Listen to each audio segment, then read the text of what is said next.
यहां पर यदि मौर्य वंश का पतन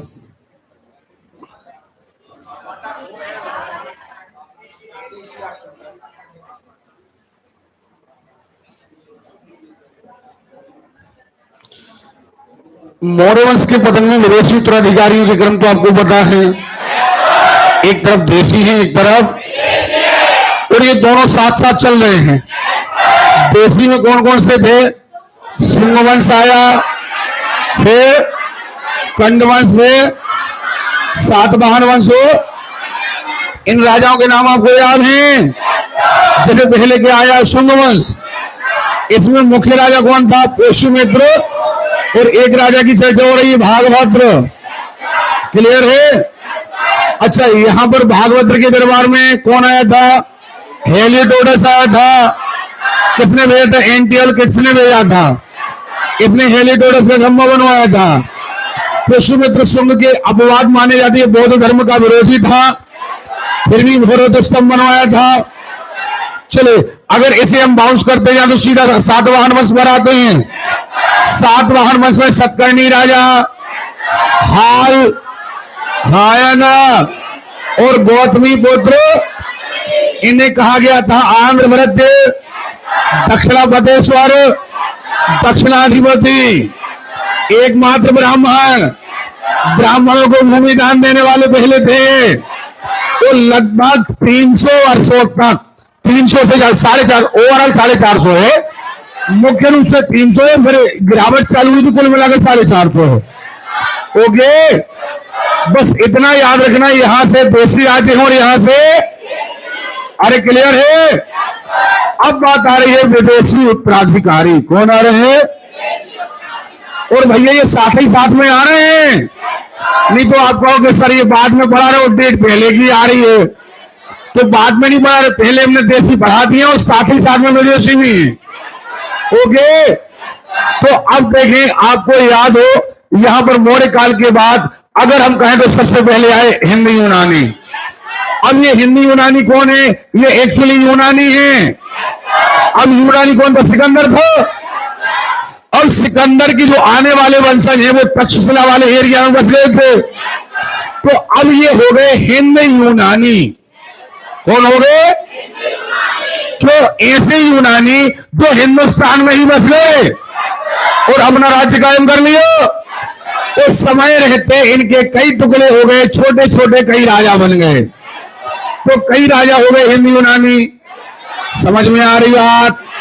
तो सबसे पहले, चूंकि ये पहले से यहां बसे थे, तो सबसे पहले आक्रमण करना किसने शुरू किया? हिंद यूनानियों ने। कौन ने? उस समय हमने कहा था यूनानियों ने, उन्हीं का खानदान आगे बढ़ रहा है, लेकिन यहां बसने के कारण अब क्या हो गए? हिंद यूनान। क्लियर है? फिर एक दूसरा खानदान आया। ओके, फिर आए हैं पल्लव और आए हैं कुषाण। कौन आए हैं? अरे क्लियर है? ये देखें, पल्लव आए हैं और कुषाण आए हैं। याद रखिएगा, जिस तरीके से पुष्यमित्र शुंग ने ब्राह्मण धर्म की नींव रखी और इसके बाद आंध्र सातवाहन वंश ने सबसे ज्यादा टाइम राज्य किया है, इनमें यदि हम देखें तो सबसे ज्यादा शक्तिशाली शक थे और सबसे जो लॉन्ग टाइम शासन किया है वो कौन ने किया? आवाज नहीं आ रही है? अरे क्लियर है? लेकिन इस समय भारत छोटे छोटे टुकड़ों में बटा है। एक तरफ ब्राह्मणों के 4-5 वंश हैं, एक तरफ ये 4-5 वंश हैं। अब इनके जो वंश, इनके जो कर्मचारी आएंगे वो रहेंगे गुप्त, और गुप्त इनकी हत्या करने के बाद अपना एक बहुत बड़ा साम्राज्य खड़ा कर लेंगे और वो कहलाएगा गुप्त वंश। क्या कहलाएगा? तो कहानी यूं बनेगी कि ये मौर्य वंश रहा, यहां पर देशी और यहां पर, अरे क्लियर है? यहां पर कौन कौन है? शुंग वंश है, कंड वंश है। क्लियर है? और यहां पर हिंद यूनानी। के बाद क्लियर है? और कुषाणों के जो उत्तराधिकारी आएंगे, इनके सेनापति वगैरह गुप्त, और ये इन सब पर हमला कर देंगे और धीरे धीरे करके पूरे भारत को कब्जे में ले लेंगे और यहां से एक बहुत बड़ा साम्राज्य आएगा। तो अच्छा, एक बात और याद रखिए, जब जब साम्राज्य बड़ा आएगा, जैसे मौर्य साम्राज्य, तो यहां पर जब साम्राज्य बड़ा होता है, पैसा ज्यादा होता है, सेना ज्यादा है, तो लड़ाई झगड़े कम हो गए हैं। आप कहोगे सेना ज्यादा, लड़ाई झगड़े कम क्यों? क्योंकि सेना इतनी ज्यादा है कि छोटे मोटे राजा तो लड़ नहीं रहे। तो पैसा ज्यादा, तो फिर क्या होता है? धर्म का प्रचार होता है। पैसा ज्यादा है तो मंदिर बन रहे हैं, कहीं कलाकृतियां बन रही, कहीं ग्रंथ लिखे जा रहे हैं। समझ में आ रही बात? तो जिस राजा का समय ज्यादा लंबा टाइम होगा, पैसा ज्यादा होगा, सेना बड़ी होगी, उसके शासन काल में पुरातत्व रचनाएं ज्यादा मिलेंगी। अब आगे बात समझ में? अरे क्लियर है? चलिए अब देखें, यहां पर आगे बढ़ते हैं। कुषाणों ने भारत पर आक्रमण किया और बड़े क्षेत्र पर कब्जा कर लिया और इनमें सबसे बड़ा राज्य किया कुषाणों ने। कौन ने? लेकिन उस समय सबसे शक्तिशाली कौन थे? शक। कौन थे? अरे क्लियर है? अब देखें, सबसे पहले आए हिंदी यूनानी, फिर कौन आए? फिर अरे क्लियर है? तो हम कौन की बात कर रहे हैं? ये वो हिंदी यूनानी है जो तक्षशिला के पास बसे हैं। वो पुराने यूनानी है, अब हिंदी यूनानी कहलाने लगे। इनके कई वंश हो गए। इनमें से एक वंश का नाम है बैक्ट्रिया वंश। कौन सा वंश? अरे क्लियर है? देखें जरा, मौर्योत्तर काल की सबसे महत्वपूर्ण घटना देखें आप, क्या लिखा? मौर्योत्तर माने मौर्यों के बाद। बैक्टीरिया के यवनों यानी यूनानियों ने भारत पर आक्रमण किया। ये यूनानी थे जिन्हें हिंद यवन इंडो ग्रीक या बैक्ट्रियन ग्रीक कहा गया। यूनानियों ने हिंदू कुश पर्वत को पार कर भारत पर आक्रमण किया और इनका प्रथम आक्रमण पुष्यमित्र शुंग के काल में ही हो गया। नहीं आ रही भाषा में? अब फिर वही कहानी है कि एक तरफ ब्राह्मण शासन है और दूसरे तरफ विदेशी चले आ रहे हैं। तो अभी शुंग वंश का शासन ही है और इस समय हिंद यूनानी भारत आ गए। तो एक प्रश्न आपका क्लियर हो गया कि इंडो ग्रीक राजा या हिंद यूनानियों ने भारत पर किसके शासन काल में आक्रमण किया? कौन ने? आया ना? लेकिन वो जीत नहीं पाए और इसलिए इनने अपना राजदूत हेलियोडोटस भागभद्र के दरबार में भेजा। कौन के दरबार में? अरे क्लियर है? कहानी क्लियर हो रही है? देखे आगे बढ़ते हैं। अब इसी के कुल का एक राजा है डेमियस प्रथम।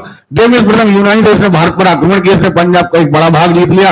अब पंजाब देखो, हमने आपको बताया जैसे आज का हम भारत देखें, मोटा माटी हिसाब हम ये भारत बना लें, ये देखें ये आज का भारत है, लेकिन उस समय का भारत ये वाला पूरा भारत था। तो यहां वाला एरिया कहलाता था पंजाब, ये वाला कहलाता था आपको कांधार, यहां पर था अफगानिस्तान। हाँ या ना? तो जब यहां से हिंदी यूनानी आए होंगे तो यहां वाला सिंधु नदी किनारे वाला एरिया कहलाता था सिंध। क्या कहलाता था? तो जब कोई बाहर से आता था तो सबसे पहले सिंध और पंजाब जीतता था। क्या जीतता था? अरे क्लियर है? तो देखो हिंदी यूनानी आए तो इनने सबसे पहले किस पर? देखो पंजाब और भारतीय राजाओं की बात ग्रहण की। यूनानी तथा खरोष्ठी लिपि दोनों लिपियों की शक्ति चलाए। देखो जरा, अब इसका मेन प्रतापी शासक, प्रतापी यानी सबसे पावरफुल कौन हुआ? यूनान। कौन हुआ? हाँ या ना? अब देखे मौर्य वंश के बाद भारत में बहुत ज्यादा चल रहा है बौद्ध धर्म। कौन चल रहा है? अब भगवान बुद्ध तो निर्वाण को प्राप्त हो गए। अब भगवान बुद्ध के बहुत साल बाद की बात बता रहे हैं। अब ये राजा आया, भारत पर आक्रमण किया। नाम है इसका मिनांडर। क्या नाम है? आवाज ही नहीं आ रही है? अरे क्लियर है? नाम क्या है? अब जब मिनांडर भारत आया तो इसे बौद्ध धर्म का एक भिक्षु मिला, नागसेन। कौन मिला? हाँ या ना? इसी मिनांडर को हिंदी में कहते हैं मिलिंद। क्या कहते हैं? सुनाई नहीं दिया? इसी का हिंदी में नाम मिलिंद है और यूनानी में नाम है मिनांडर। क्या नाम है? जब ये नागसेन से मिला तो इसने बौद्ध धर्म के बारे में बहस करी, हाँ या ना। और इन दोनों की बहस को, इन दोनों की चर्चा को एक किताब में संजो दिया गया और इस किताब का नाम रखा गया मिलिंद पन्हु। क्या नाम रखा गया? और बाद में जाकर के ये चतुर्थ बौद्ध संधि थी, चतुर्थ आने वाले समय में होगी, उसमें इसे एक ग्रंथ का रूप दे दिया गया और किताब बन गई मिलिंद पन्हु। क्या नाम बन गई? तो आपको बात समझ में आ गई है, हाँ या ना? किसके बड़े सारे लोग और सामने देखे साहित्य मिलिंद पन्हु, इसने बौद्ध भिक्षुक नागसेन से बात विवाद किया था, बहस करी थी। बढ़िया माहौल बना बेटा, बहुत अच्छा। पढ़ने वाले बच्चों से कह रहे हैं, गधेरों से नहीं कह रहे हैं, ओके। हाँ, तो कौन सी किताब बन गई? ओके, कौन कौन का है इसमें? मिनांडर का हो, क्लियर है? चलिए आगे बढ़ते हैं। एक अन्य बैक्टीरियन शासक ने भारत पर आक्रमण किया और अपनी तख्त, एक दूसरा खानदान है, चलिए कोई दिक्कत नहीं। देखो ये दूसरा एंटिलकोर्स, और इसी ने तो अपना राजदूत भेजा था। कौन के दरबार में? भागभद्र के दरबार में। कौन के दरबार में? हाँ या ना? ये पुष्यमित्र सिंह का वंशज था, भागवत धर्म मानता था नहीं यार? अरे क्लियर है? याद रखिएगा, भागवत धर्म का उदय पुष्यमित्र सिंह के समय हुआ। सुन रहे हो? देखे यूनानियों की देन। अब यूनानियों से हमने क्या सीखा? यूनानियों से हमने सीखा कि सिक्के जो हम जारी करते हैं, इन पर डेट डालना, इन पर कुछ लिखना और इन पर चित्र बनाना। सुन रहे हो? नहीं तो पहले क्या होता था, सिक्के बनते भी थे हमारे यहां पर सीधा, उन्हें मुद्रा नहीं कह सकते थे, सीधा तांबे की है, सीधा तांबा है वो दे दिया। अब ये पता चल गया कि सन कौन सा है, कौन राजा का है, राजा की मूर्ति छपी है, हाँ है ना? ये वो जिस ईश्वर को मानता है उस ईश्वर की मूर्ति छपी है। समझ में आ रही बात? इसे कहते हैं लेख मुद्रा। क्या कहते हैं? तो हमने लेख मुद्रा कौन सी सीखी? आवाज नहीं आ रही है? भारत में पहली लिखित मुद्रा जारी कराने का श्रेय यूनानियों को है। कौन को है? इसके पहले भारत में कभी सोने के सिक्के नहीं चलते थे। अब यूनानी जब भारत आए तो हमने इनसे सोने के सिक्के सीखे। भारत में सबसे पहले सोने के सिक्के जारी कराए हिंदी यूनानियों ने। कौन ने? 3 प्रश्न आते हैं यहां पर। पहला प्रश्न आता है कि भारत में सबसे पहले सोने के सिक्के कब चले? हिंदी यूनानियों के समय कब चले? लेकिन सबसे ज्यादा सोने के सिक्के गुप्त वंश। अब ज्यादा क्यों? अरे बड़ा साम्राज्य रहेगा तो ज्यादा सिक्के छपेंगे, तो सबसे ज्यादा सोने के सिक्के गुप्त साम्राज्य में। कब? अरे क्लियर है? लेकिन शुद्ध सोने के सिक्के कुषाण वंश, जो कुषाण आए थे उनने शुद्ध सोने के सिक्के जारी कराए। 3 प्रश्न क्लियर हो गए आपको? सुन रहे हो? देखे तो यूनानियों की देन लेख मुद्रा, स्वर्ण मुद्रा और कैलेंडर, यह तारीखें हमने कौन से सीखी? कौन से सीखी? अरे क्लियर है? इसीलिए यूनानियों के आने के पहले जो हमारा इतिहास है उसमें डेट नहीं थी। हमने फिर अंदाजा लगाया कि ईसा से इतने साल पहले, ईसा से इतने साल पहले। समझ में आ रही बात? अरे क्लियर है? देखें राशि एवं ग्रहों का नाम देखो, जितने ग्रह हैं हमारे, हम आज अग्नि देवता को मानते हैं, सूर्य देवता को मानते हैं, ये मूल रूप से यूनानियों के देवता हैं। पर्वतों की पूजा करना, सुन रहे हो? तो ग्रह वगैरह की स्थिति हमने कहां से सीखी? क्लियर है? चलिए, सेनानी शासन, मिलिट्री शासन यूनानियों से। यूनानी क्या करते थे? जैसे सिकंदर भारत आया तो सिकंदर, अब यूनानी राजाओं में एक विशेषता थी, ये जहां आक्रमण करते थे वहां इनके सैनिक शासन करते थे। समझ में आ रही बात? तो आज हम जो सेना का शासन लगाते हैं कि भैया मिलिट्री शासन लग गया यहां पर, वो कौन की देन है? आवाज नहीं आ रही है? अरे क्लियर है? चलिए यहां पर ये बात खत्म होती है। अब हिंदू वन शासकों के समय ही सिक्कों पर राजा के नाम और तिथि, और ये बात हम आपको बता चुके हैं कि पहली बार सिक्कों पर कुछ टांका गया, राजाओं के नाम, सन हो गए या किसी ईश्वर की मूर्ति, ये पहली बार लेख मुद्रा जारी हुई। कब? मजा नहीं आ रहा यार, हमें आवाज नहीं आ रही है? ओके, लेख वाले सिक्के का प्रचलन सब बता चुके। सर्वप्रथम सोने के सिक्के जारी कराने का श्रेय भी कौन को है? हाँ या ना? अब कौन आए हैं? आवाज नहीं आ रही है?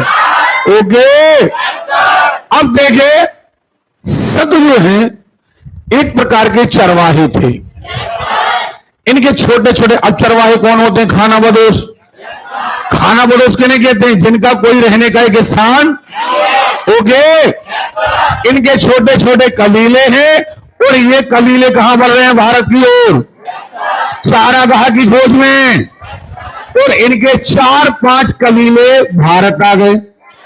समझ में आ रही बात? अब भारत के लोग हमेशा से कभी कोई सीख नहीं ली, आए चराने, चारागाह उनका अच्छा मौका है, शासन कर लो। समझ में आ रही बात? सो इनने कब्जा ढोक दिया, कब्जा ढोक दिया तो बोले प्रतापी राजा बन गए। सुन रहे हो?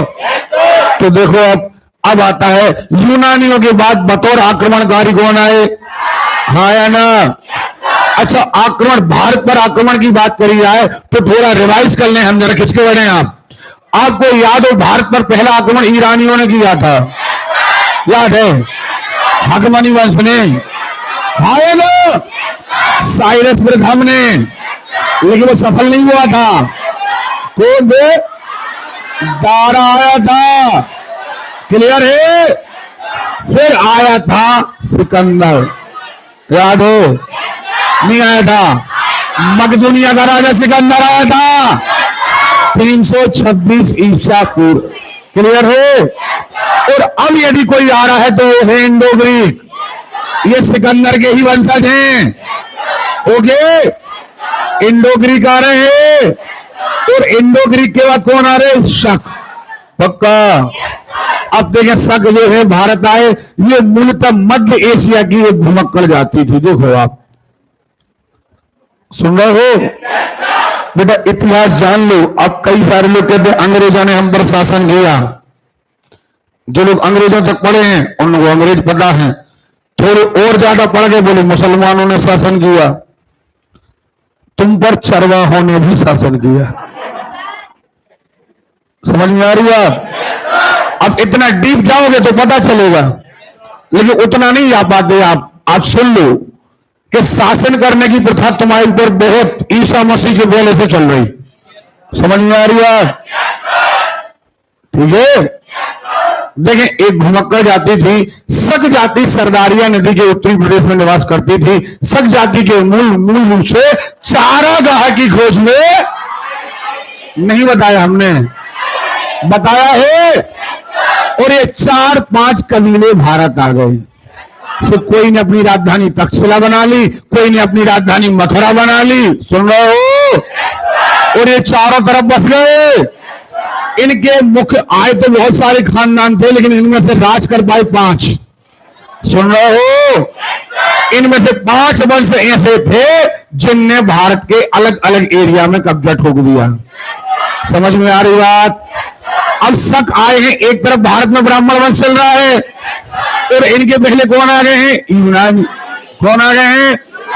यानी एक बात तय है कि शकों का झगड़ा ब्राह्मणों से होगा, और एक तरफ कौन से होगा? यूनानी। कौन से होगा? अरे क्लियर है? देखे, अब यहां पर चारागाह की खोज में भारत आए हैं। भारतीय स्रोतों में शकों को सीथियन कहा गया है। भैया, साइथियन और सीथियन 2 वर्ड एक ही है। सुन रहे हो? कई जगह आपको साइथियन लिखा मिलेगा, कई जगह आपको सीथियन लिखा मिलेगा। तो हिंदी में कहते हैं शक, और इनकी भाषा में इन्हें कहते हैं सीथियन। क्या कहते हैं?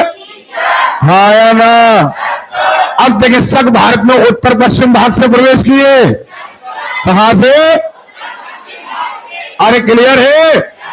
और ये शक बलूचिस्तान के बोलन दर्रे को पार करते हुए सिंध प्रदेश में आकर बस गए। इन्हें अब शकद्वीप कहा जाने लगा। जहां पर ये बस गए क्या कहा जाने लगा? और इसे कहा गया इंडो साइथिया। क्या? अरे क्लियर है?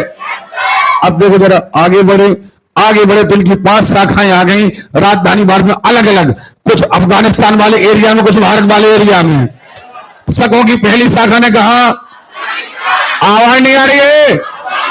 दूसरी शाखा ने, तीसरी शाखा ने, चौथी शाखा ने पश्चिमी भारत यानी गुजरात वाला एरिया। अभी आप देखो ना, भारत ऐसा है, देखो ये मोटा मोटी हिसाब देखें बन भारत को, देखो ये पश्चिमी एरिया, ये गुजरात वाला एरिया है। हाँ या ना? तो पश्चिमी जो शक थे उन्होंने कहा, सॉरी पश्चिम वाली शाखा में बना लिया, और 5वीं ने बनाया दक्कन में। कहा? अब पूरे भारत में शक फैल गए हैं। नहीं आ रही भाषा में। तो पहली शाखा कहां है? पता होना चाहिए। 5 कबीले आए हैं। पहली शाखा कहां? दूसरी शाखा, तीसरी, चौथी, ये गुजरात, 5वीं शाखा। क्लियर है? अफगानिस्तान में शकों ने काबुल को अपनी राजधानी बनाया। अफगानिस्तान में कहा? पंजाब में शकों ने कहा तक्षशिला पर कब्जा ढोक दिया। और शकों की 5वीं शाखा ने सबसे लंबे समय तक शासन किया। यानी ये बाकी शक तो टूट गए, लेकिन जो 5वीं शाखा थी ये स्ट्रॉन्ग लगातार होते गए। हाँ या ना? शकों ने भारत में छत्रप, ये अपने आप को राजा महाराजा नहीं कहते थे, ये अपने आप को कहते थे छत्रप और महाछत्रप। क्या? अरे क्लियर है? और इन्हीं में से एक राजा था रुद्रदामन। क्या नाम था? आवाज नहीं आ रही है? और इसी ने बनवाया था जूनागढ़ अभिलेख। क्या बनवाया था? याद आया? ये बाद की बात है, लेकिन इसने जानकारी लिखवाई थी मौर्य वंश की। कौन वंश की? अरे क्लियर है? और ये जूनागढ़ अभिलेख बनवाया कौन ने था? रुद्रदामन ने। रुद्रदामन किस वंश का था? शक वंश का था। किस वंश का था? और ये संस्कृत का बड़ा प्रेमी था, इसलिए इसने जूनागढ़ अभिलेख काय में लिखवाया था? आवाज नहीं आ रही है? और इसने अब गुजरात में इसका कब्जा हो गया। तो गुजरात ही में थी गिरनार झील। कौन सी झील? नहीं याद है? सुदर्शन झील। हाँ ना? जिसे अशोक ने नहरें निकलवाई थी, तो इसने अब अपने शासनकाल में उसकी मरम्मत करवाई। क्लियर है? देखे, महाक्षत्रप की उपाधि पश्चिमी क्षत्रप सर्वाधिक प्रसिद्ध थे। पश्चिमी का गुजरात वाले। शकों ने यूनानी शासकों में अधिक, ये इतने ज्यादा पावरफुल हो गए कि यूनानियों का दराज छोटा लगने लगा और इनने और बड़ा भूभाग जीत लिया। शकों के प्रतिष्ठित राजवंश, एक इनमें से जो सबसे प्रतिष्ठित था कर्दम वंश था, रुद्रदामन। अब इनमें मेन राजा आपको बनना है क्या? आवाज नहीं आ रही है? ये पश्चिमी शाखा का था। ये काय का था? अरे क्लियर है? रुद्रदामन शकों का सबसे प्रतापी राजा था और इसका शासनकाल 130 से 150 ईसा। अब ईसा पूर्व नहीं चल रहा। हाँ या ना? अब क्या आ गया है? ईसवी। क्या आ गया है? गुजरात के बड़े भूभाग पर था जिसका राज्य अधिकार अब गुजरात से, गुजरात ही से लगा है मालवा, गुजरात ही से लगा है नर्मदा का क्षेत्र, वो सिंध, कोंकण, नर्मदा घाटी, मालवा, गुजरात बड़ा भाग जीत लिया। रुद्रदामन ने गिरनार क्षेत्र, काठियावाड़ के अर्धशस्त्र क्षेत्र प्रसिद्ध सुदर्शन झील, ये तो पहले से पता है। ठीक है? इसका निर्माण कब हुआ था? मौर्य काल में। रुद्रदामन संस्कृत का बड़ा, उसने ही सबसे पहले संस्कृत भाषा में सबसे लंबा अभिलेख नहीं बनाया हो। एक एक बात आपको याद होने वाली है अब। ओके? पूर्व काल सबसे लंबे अभिलेख ठीक है, सभी प्राकृतिक भाषा में रचित हैं। देखें, रुद्रदामन ने अपने समकालीन सतकर्णी राजा, अब सतकर्णी कौन है? सातवां। कौन? अरे क्लियर है? तो अब आपको ये नहीं सोचना कि सतकर्णी कहां से आ रहे। अरे एक तरफ ब्राह्मण वंश आगे बढ़ रहा है, एक तरफ सकवंश आगे बढ़ रहा है। एक सकवंश का राजा कौन आ गया? रुद्रदामन। कौन आ गया? आवाज नहीं आ रही है? पक्का? तो रुद्रदामन की और सतकर्णी की लड़ाई हो गई है, हाँ या ना? जीता रुद्रदामन है, लेकिन दोनों की रिश्तेदारी है, अतः इसने सतकर्णी को समाप्त नहीं किया। देखें, नष्ट नहीं किया उज्जैन के साथ। अच्छा एक बात, उस समय शकों का बहुत ज्यादा बोल वाला था। सब राजा इनके सामने क्या कर देते थे? सरेंडर। लड़ने के पहले बोले कौन से राजा आ रहे हैं? शक, बहुत खतरनाक है। लेकिन उज्जैन का उस समय मूडी राजा था, उसने कहा नहीं, तुम सब डरते हो लेकिन हम बता रहे हैं इनको। उसने एक बार तलवार उठाई, इनको खदेड़ दिया। उस समय उसने अपने आप को विक्रमादित्य कहलाता था राजा, उसने अपने आप को कहा विक्रमादित्य। क्या? विक्रमादित्य कहा। विक्रमादित्य का मतलब था जिसे कोई ना हरा सके उसे हराने वाला, हाँ या ना? अब भविष्य में ये प्रथा बन गई, भविष्य में ये खास तौर पर उज्जैन में ये प्रथा बन गई। समझ में आ रही बात? उज्जैन में खास तौर पर ये प्रथा बन गई कि जब भी कोई राजा किसी बड़े राजा को हरा कर आता, अपने आप को क्या कर लेता? विक्रमादित्य घोषित कर लेता। क्या घोषित कर लेता? तो विक्रमादित्य कुल मिला के 14 राजाओं ने अपने आप को विक्रमादित्य घोषित किया है, हाँ या ना? इतिहास में कितने राजाओं ने? आगे आने वाले समय में एक एक विक्रमादित्य मिलते जाएंगे। इनमें से सबसे पहला विक्रमादित्य यही है जिसने पहली बार शक राजाओं को खदेड़ा उज्जैन के बाहर, मालवा के बाहर। उज्जैन कहां है? मालवा में। कहां है? क्लियर है? उस समय चल रही थी 58 ईस्वी, सुन रहे हो? अब यहां से क्या हुआ कि इसने क्या किया, उसी डेट से खुद की ख्याति के लिए इसने एक कैलेंडर जारी करवाया और नाम रखा विक्रम संवत। क्या नाम रखा? आवाज नहीं आ रही है? अब प्रश्न आता है कि सबसे खतरनाक विक्रमादित्य कौन था 14 में से? तो गुप्त वंश में आपको एक राजा आएगा, चंद्रगुप्त द्वितीय। कौन आएगा? अरे क्लियर है? वो बनेगा सबसे प्रतापी विक्रमादित्य।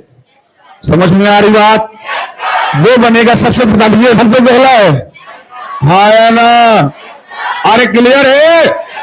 देखें, शकों को हराकर खदेड़ दिया, विक्रमादित्य की उपाधि धारण की विक्रम संवत नामक, और ये एक लोकप्रिय उपाधि बन गई अब। और यहां तक इतिहास में 14 लोगों ने अपने आप को विक्रमादित्य घोषित किया। क्लियर है? बात समझ में आ रही है? ये विक्रमादित्य की उपाधि क्यों? क्योंकि उस समय शक बहुत ज्यादा पावरफुल थे, इनसे लड़ना अपने आप में कठिन कार्य था। लेकिन उज्जैन के राजा ने अपने बाहुबल के दम पर इन्हें हरा दिया। क्लियर है? देखिए, जिनमें सम्राट चंद्रगुप्त द्वितीय, इन 14 लोगों में सबसे ज्यादा प्रतापी राजा यही कहलाया, हाँ या ना?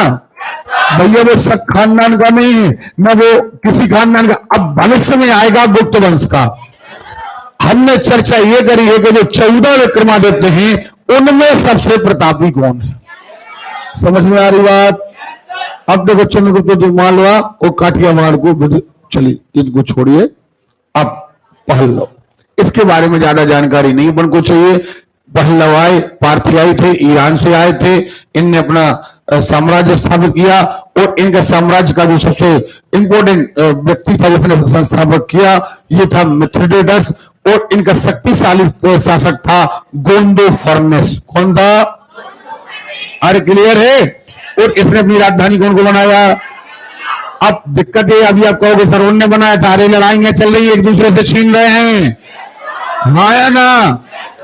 अब पल्लव के बाद कौन आए हैं? एक्चुअली कुषाण। ये देखो, वेरी मोस्ट इंपॉर्टेंट। ये इंपॉर्टेंट क्यों है? ये इंपॉर्टेंट इसलिए है कि अगर किसी ने अब थोड़ा बहुत बड़ा शासन किया है तो वो है कुषाण। हालांकि उतना बड़ा इनने भी नहीं किया। फिर तो डायरेक्ट कौन आए? गुप्त। कौन आए हैं? मन नहीं लग रहा आपका? बोर हो रहे आप लोग? क्लियर है? देखिए, लेकिन फिर भी बाकी राजाओं के मुकाबले शासन बड़ा है, सेना बड़ी है, पैसा ज्यादा है। सुन रहे हो? अरे क्लियर है? और अभी तक पाटलिपुत्र, आपको याद है मौर्य वंश में? याद है? अब पाटलिपुत्र ऐसा नगर था कि मौर्य वंश में राजधानी पाटलिपुत्र थी और यहां पर सारी चीजें रखी थी। भाई राजधानी थी, बौद्ध धर्म से संबंधित कई चीजें रखी थी। समझ में आ रही बात? अरे क्लियर है? अब देखें, कुषाण वंश के राजा, देखो जरा, इनकी राजधानी पहले कहां बनी, फिर कहां बन गई? क्लियर है?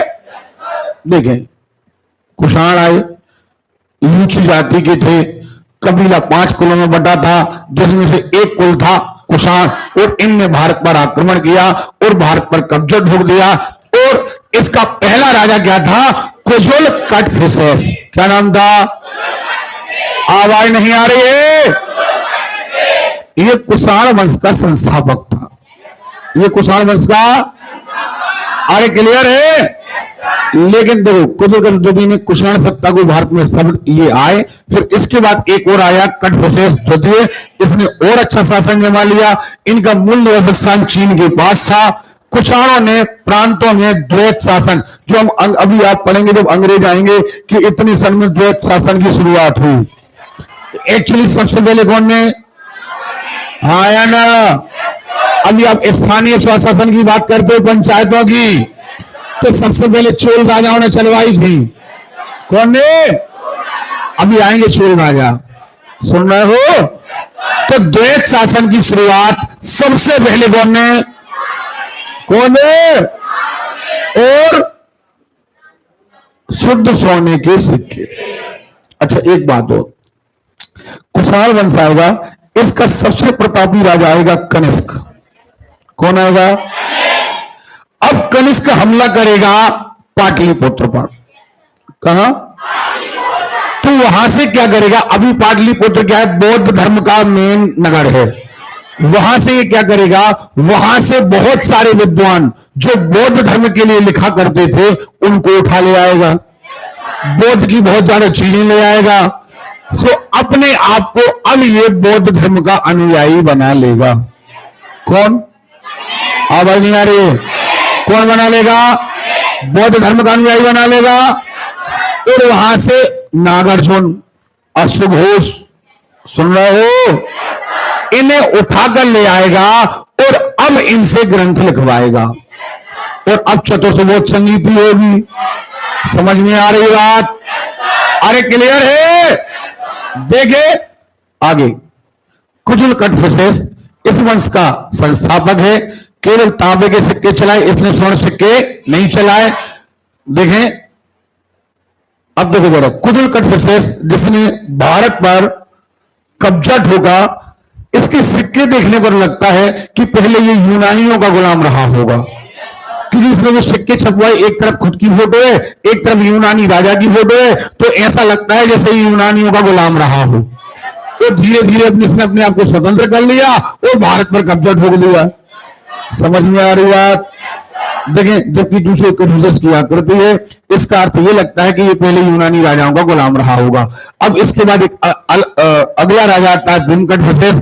इसने सर्वप्रथम सोने के सिक्के चलाए। मतलब कौन में? कनिष्क वंश में, सॉरी कुषाण वंश। हाँ ना? कुषाणों में पहला राजा जिसने सोने के सिक्के चलाए। नहीं तो अगर प्रश्न आ जाए कि पहले नंबर सोने के सिक्के तो यूनानियों ने चलाए थे, कौन ने चलाए थे? लेकिन कुषाण वंश की यदि बात करें तो पहले सोने के सिक्के कौन ने चलाए? ओके, ये पहले हिंदू धर्म मानता था, ये पूरा खानदान ही पहले हिंदू था, लेकिन बाद में कनिष्क क्या बन गया? बौद्ध। क्या बन गया? देखें, इसके बाद आएगा कनिष्क। देखो Kanishk very very most important. अब आएगा कनिष्क, किस वंश का है? और नहीं आ रही है ना? ये सबसे प्रतापी राजा है, लेकिन इसमें एक विशेषता है, ये विद्वानों को आश्रय दे रहा है, धर्म को आश्रय दे रहा है, अतः ये सबसे लोकप्रिय राजा बन गया है। कौन कौन? इसलिए इस वंश का सबसे प्रतापी राजा माना गया है। किसको? आवाज नहीं आ रही है? किस वंश का? किस वंश का? हाँ ना भाई साहब, हाथ नीचे करो, हाथ नीचे करो।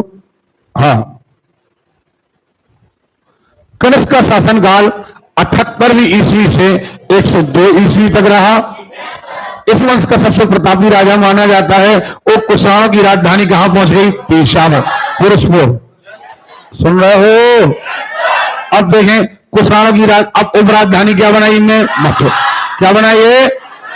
और 78 ईस्वी में कनिष्क ने अपनी सत्ता संभालते ही एक कैलेंडर जारी कराया। हाँ या ना?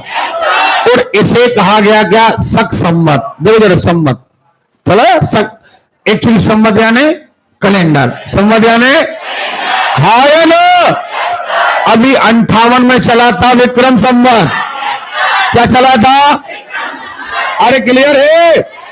और ये है शक संवत। क्या है ये? पक्का।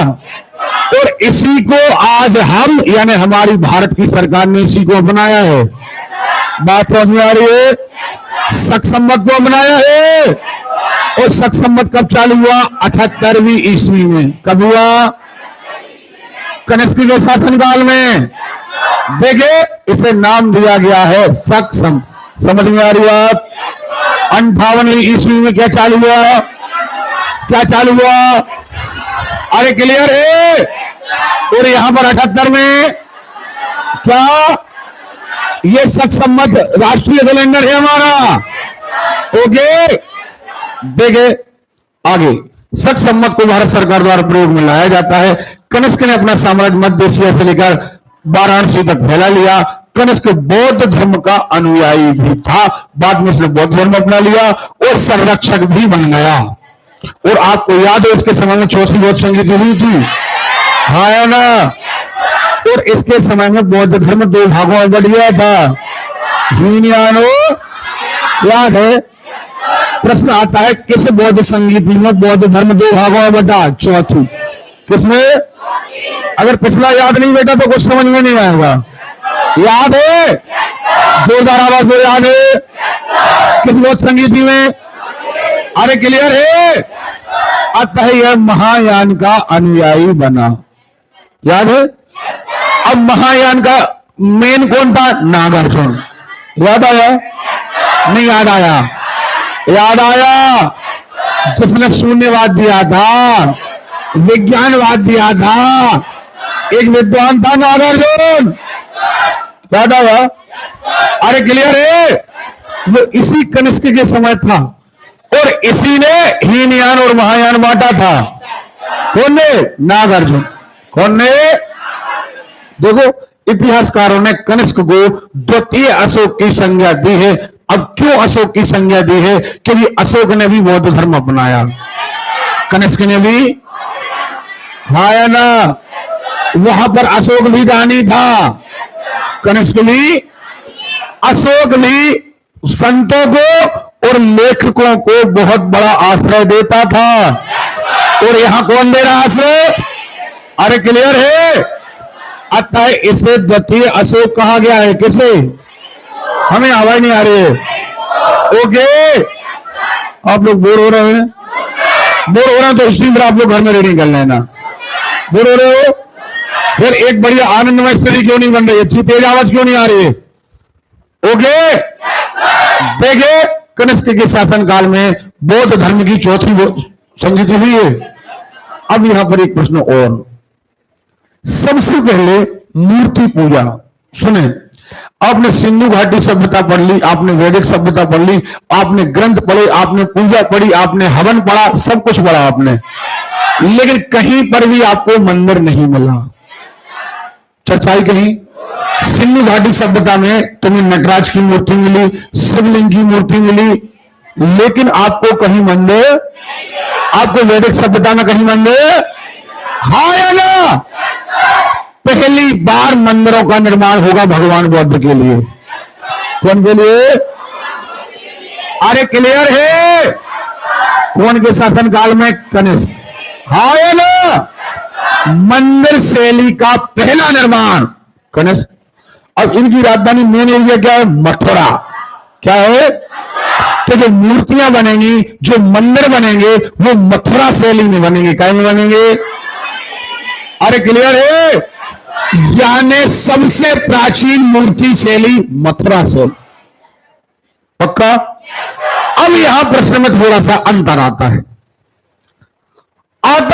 मूर्ति पूजा कब प्रारंभ हुई? तो सुने, वैसे तो मूर्ति पूजा सिंधु घाटी सभ्यता में शिवलिंग मिले थे, लेकिन शिवलिंग पूरा शरीर इंसानों जैसा नहीं था। नहीं आ रही बात समझ में? आपको बात समझ में आ रही है या नहीं आ रही है? तो अगर सिंधु घाटी सभ्यता ऑप्शन में है तो आप सिंधु घाटी सभ्यता को टिक करेंगे कि मूर्ति पूजा वो लोग करते थे। लेकिन अगर सिंधु घाटी सभ्यता ऑप्शन में नहीं है तो कनिष्क के समय पहली बार, अब देखना, याद दिलाएं पिछला, आपको याद हो भगवान बुद्ध कहकर गए थे कि ईश्वर नहीं है, हाँ या ना? और मूर्ति पूजा वगैरह नहीं करना, हाँ या ना? अब जब चौथी बौद्ध संगीति हुई तो ये दो भागों में बट गया। एक ने कहा कि नहीं भगवान बुद्ध भगवान है, और एक ने कहा कि नहीं ये महापुरुष है। याद है क्या? नहीं याद है? सो एक बन गया महायान और एक बन गया चौथी बौद्ध संगीति की बात है।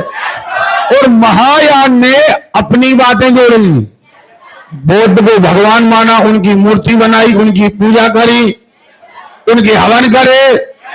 सुन रहे हो? और इस पक्ष के थे नागार्जुन। कौन थे? यानी यहां पर महायान धर्म की शुरुआत करने का श्रेय नागार्जुन को जाता है। कौन को? और इन्हीं नागार्जुन को कौन ले आए? कनिष्क अपने दरबार में ले आए। नहीं आ रही बात समझ? आ रही है? अशुद्धोष सुन रहे हो? पक्का? क्लियर है? देखिए याद आया कुछ? देखो, प्रसिद्ध बौद्ध विद्वान वसुमित्र ने चौथी बौद्ध संगीति की अध्यक्षता की थी और उपाध्यक्षता कौन ने करी? कौन ने? अरे क्लियर है? इनने याद है महाभाष्य लिखा था। क्या लिखा था? अरे क्लियर है?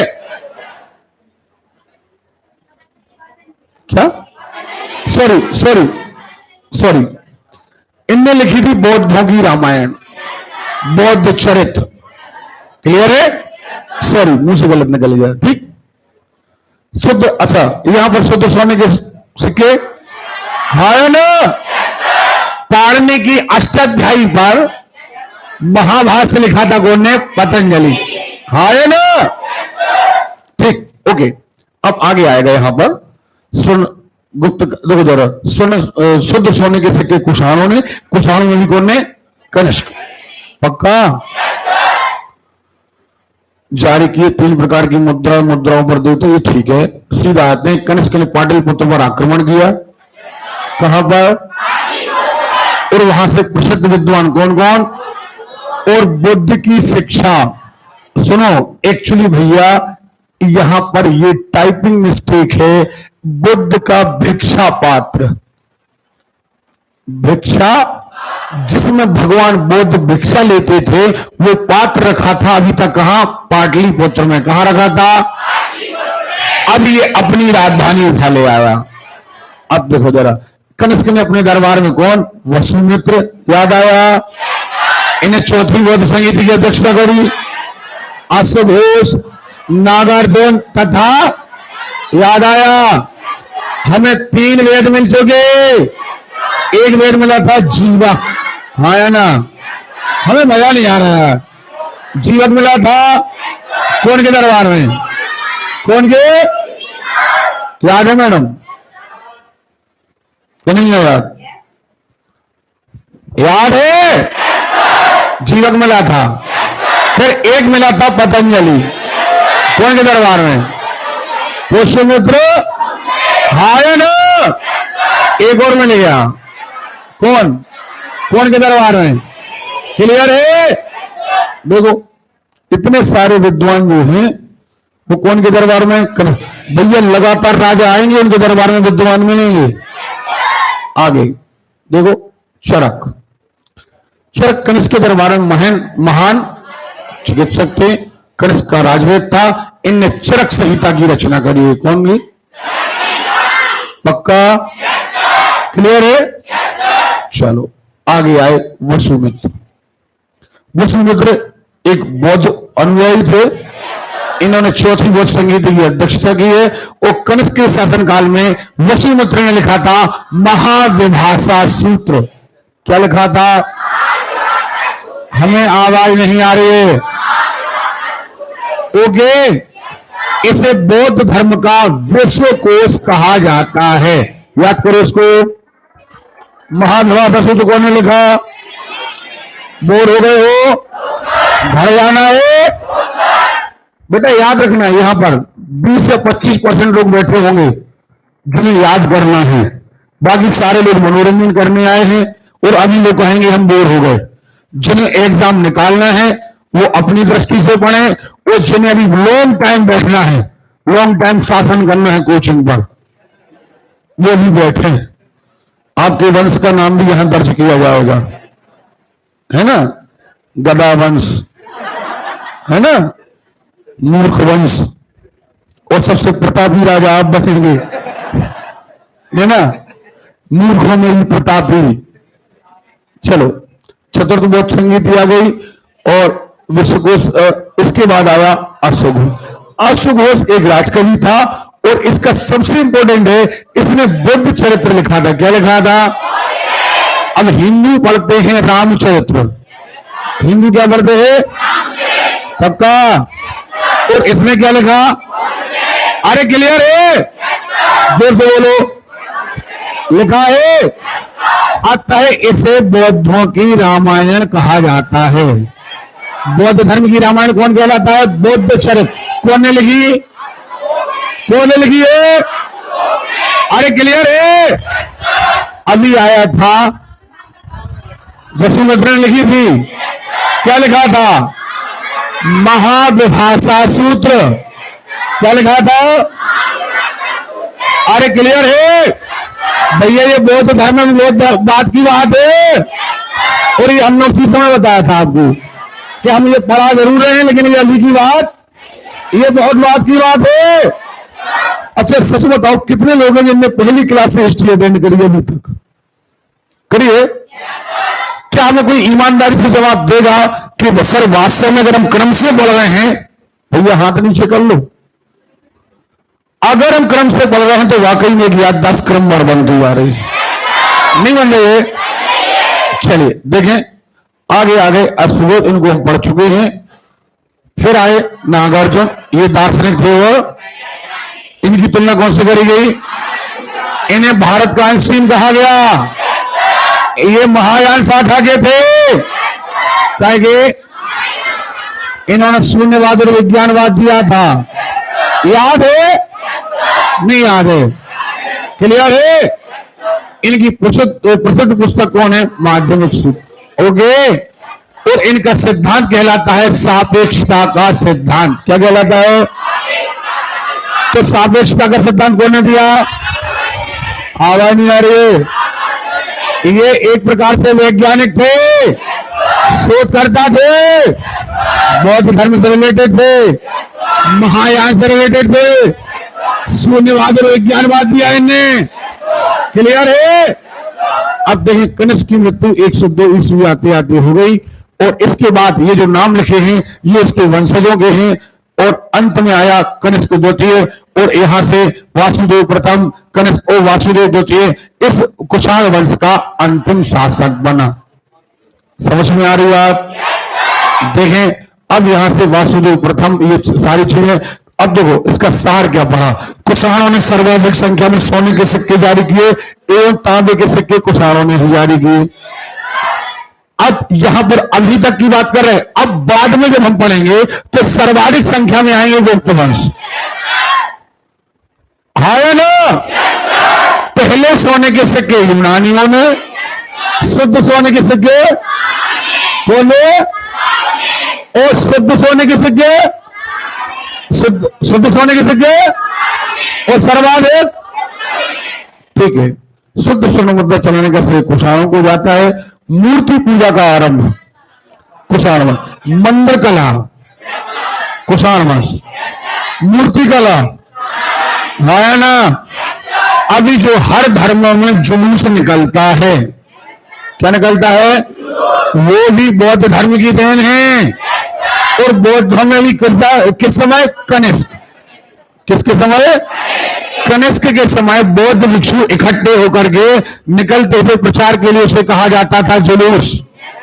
क्या कहा जाता था? और अब ये सभी धर्मों ने अपना लिया है। समझ में आ रही बात? तो सबसे पहले मूर्ति पूजा भगवान बुद्ध की शुरू हुई। सर्वप्रथम बौद्ध धर्म की महायान शाखा के अनुयायियों ने बुद्ध की मूर्ति प्रारंभ करी। मूर्ति पूजा का प्रारंभ कुषाण काल में माना जाता है, लेकिन हमने इसके आपको दो ऑप्शन दिए हैं। पहला ऑप्शन क्या दिया है, सिंधु घाटी सभ्यता।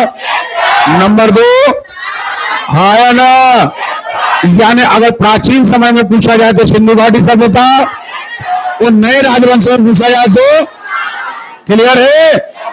देखें सबसे प्राचीन मूर्ति कहां से मिली, वाह वाह वाह, क्योंकि भैया इसकी उपराजधानी क्या थी, मथुरा। पक्का? तो मूर्तियां बनना तो मथुरा से ही शुरू हुई। क्लियर है? देखें कुषाण साम्राज्य के शासनकाल में दो स्वतंत्र शैलियों का विकास हुआ, गांधार शैली, मथुरा शैली। गांधार शैली यूनानी शैली का मिश्रण है, ठीक है। चलिए इसके बाद आता है गुप्त शैली। क्या आता है, हाँ या नो? अब एक बार फिर दोबारा बहुत बड़ा साम्राज्य आने वाला है। आपके पास 10 मिनट का टाइम है, एक एक लाइन से आप रिवाइज करें। अच्छा एक मिनट पहले मेरी बात सुने, रिवाइज करने का ये कतई मतलब नहीं है कि आप केवल रीडिंग करें। समझ में आ रही बात? आपको याद होना चाहिए। अच्छा जो 58 ईसा पूर्व टाइप हो गया वो ईसवी है, वो ईसा पूर्व नहीं है, वहां ईसवी लग चुकी है। समझ में आ रही बात? विक्रम संवत। ओके करो रीडिंग।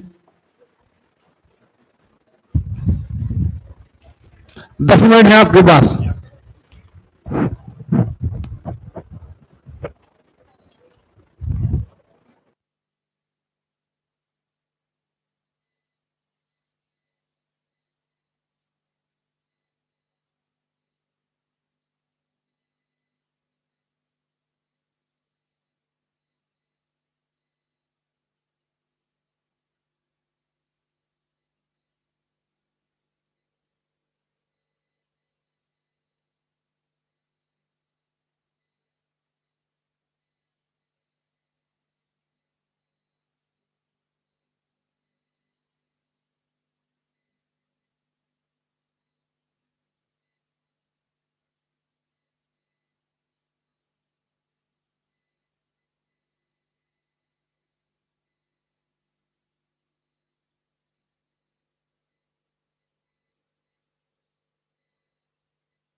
जितने भी टहलने निकले हैं, हमने टाइम काय के लिए दिया रे? पिलाए पानी, हम डुबो डुबो के पिलाएंगे पानी।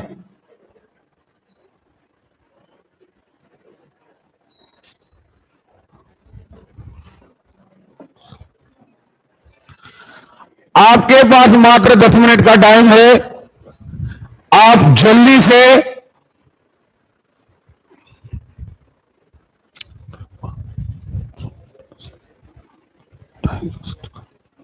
सुनो, सब लोग सामने देखो, स्टॉप, सब लोग सामने देखो। आप सभी लोगों को समय इसलिए दिया जाता है, याद रखना, बार बार आपको बता रहे, आप नए आए हैं, पुराने हैं, कैसे हैं, सबसे पहली बात दिमाग में एक बात याद रखो, हम और आप यहां बैठे हैं सफल होने के लिए। हमें केवल यहां पर मजदूरी टाइप पढ़ना नहीं है। समझ में आ रही बात? सब्जेक्ट चाहे हिस्ट्री हो या साइंस हो, सुन रहे हो? एक एक लाइन याद होना। एक बात और, घर में जाकर आप रिवाइज करोगे ना कभी, अब हिस्ट्री का एक पार्ट आपका खत्म होने वाला है लगभग लगभग। आप यदि ये पार्ट घर में जाकर रिवाइज करने का प्रयास करोगे, गारंटी ले रहे, एक एक लाइन भी पढ़ोगे ना तो 1 घंटा से ज्यादा नहीं लगेगा। कितने लोगों ने यह आजमाया कि सर आप इतना पढ़ाते हैं, जब रिवीजन करते हैं तो शॉर्ट टाइम हो जाता है? ईमानदारी से हाथ उठाएं। अब जिनने कसम खा रखी है कि हमें रिवाइज करना ही नहीं, उनका मैटर अलग है। अदरवाइज, और एक बात, समय बहुत कम बचा है, आप अपने साथ पानी की बोतल लाएं, ये समय बर्बाद ना करें। आप सुन रहे हो?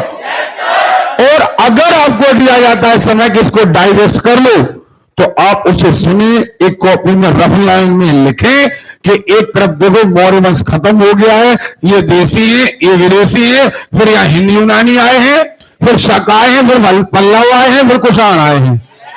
हाँ या ना? हमें ओरल याद हो जाना चाहिए। सुन रहे हो? तब आपके पढ़ने का कुछ मतलब है, अदरवाइज कोई मतलब नहीं। करो, रिवाइज करो, एक एक चीज चाहिए हमको, और बिना देखे, हम जब पूछे तब बिना देखे आपसे बनना चाहिए। अभी आप देख के बने, नहीं तो बोलो सब बिना देखे बोला आपने। करो, रिवाइज करो, जल्दी करो।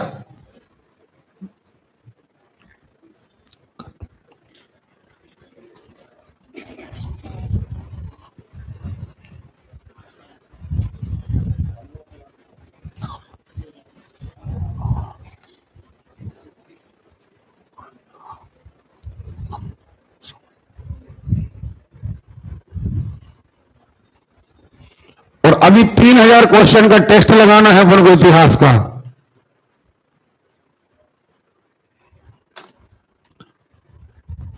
संविधान की टेस्ट की याद दिला देना यार।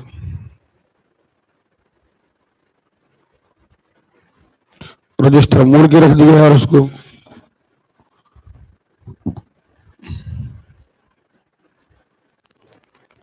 इधर ले आओ।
एक बात और सुने, जितने लोग रिवाइज कर रहे हैं सुने, सब लोग अब सामने देखो।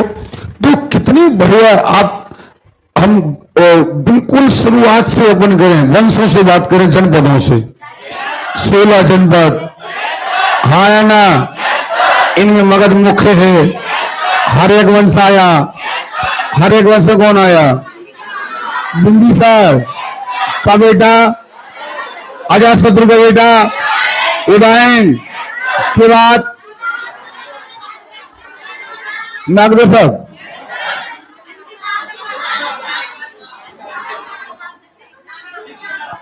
शिशुनाग ने तो नागवंश की स्थापना करी थी।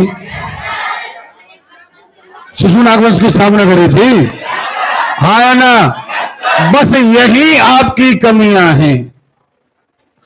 और अगर आप घर जाकर के कसम खा लें कि हमें तो कागज में बना के लिखना है, बेटा हमारे कोरे कागज पर साइन ले जाओ। जो लड़का लड़की ईमानदारी से मात्र रिवीजन करेगा,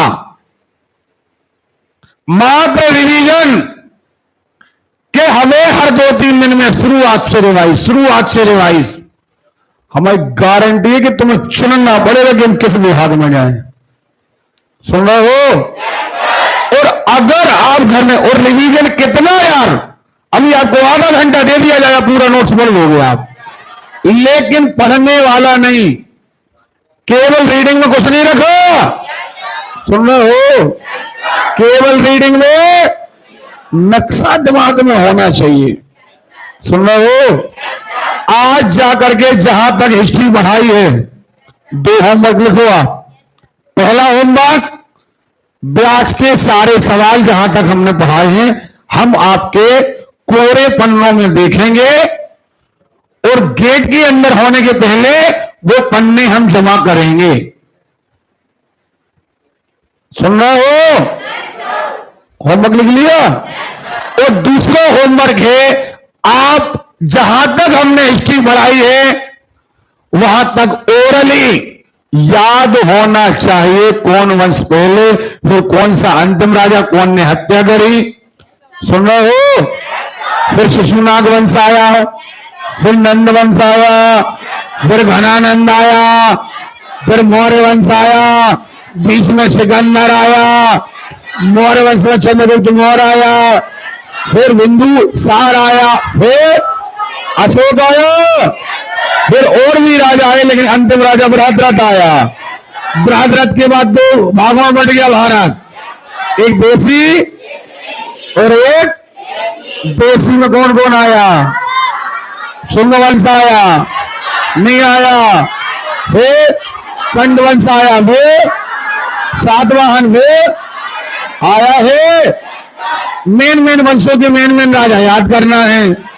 इधर देखें तो हिंदी यूनानी आए के बाद, फिर ओके, हिंदी यूनानियों में देखें तो मेनांडर का नाम आता है, नहीं आता है। शकों में देखें तो रुद्र दामन का नाम आता है, नहीं आता है। अरे क्लियर है? कुशाणों में नाम देखें तो कनिष्का, इतना तो है ही यार। वहां शुंग में देखें तो पुष्यमित्र, शुंग और भागमित्र का आता है। आंध्र सातवाहन में देखें तो सतकर्णी का, हाल का, गौतमीपुत्र सतकर्णी का, इतना तो है ही। अगर रटने पर आ जाओगे ना तो तुम्हें लगेगा कि सारा बचा का है, लेकिन डेली याद करके आओ। सुन रहे हो? डेली याद करके आओ। आप आगे बढ़े। आपके पास 2 मिनट है, जिन्हें पानी वगैरह पीना हो पानी पी सकते हैं। 2 मिनट है आपके पास, फिर हम आगे कहानी चालू कर रहे हैं। तिवारी मैडम इधर आओ।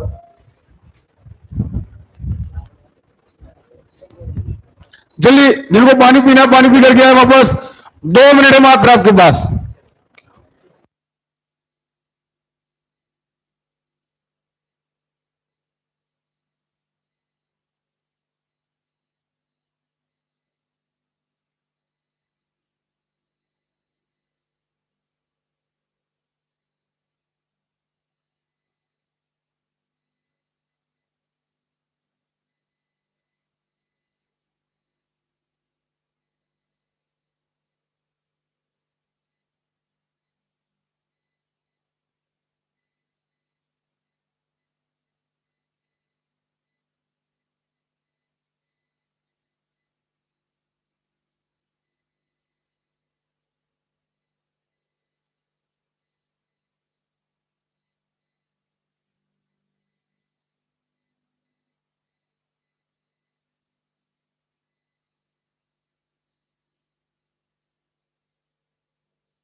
चलिए पी लिए पानी, सुन हमें भी दे दो एक गिलास पानी।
चलिए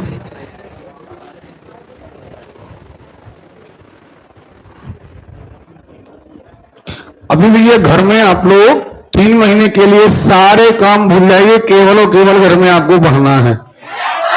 अगर आपको अपनी जिंदगी बनाना है तो बाद में आप हमें दोष ना दीजिएगा। देखिए हम आपको बिल्कुल एक एक मिनट आपके लिए दे रहे हैं, आपके लिए। आप बाद में ये नहीं कहना, देखो जरा इतिहास वगैरह आप अदर क्लासेस में कभी पढ़ के देखना, सुना दिया जाता है। यहां पर हम आपको इतने बार रिवाइज कर रहे हैं कि इतिहास खत्म हो जाएगा तो आप नोट्स लिख दोगे आप। हाँ या ना? किसके और जोरदार माहौल।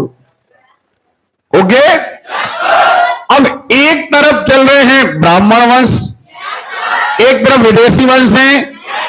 इन विदेशी वंशों में बड़ा साम्राज्य कौन का है? कुषाणों का। कौन का? और एक तरफ ताकतवर है शक, झगड़ालू हैं। हाँ या ना?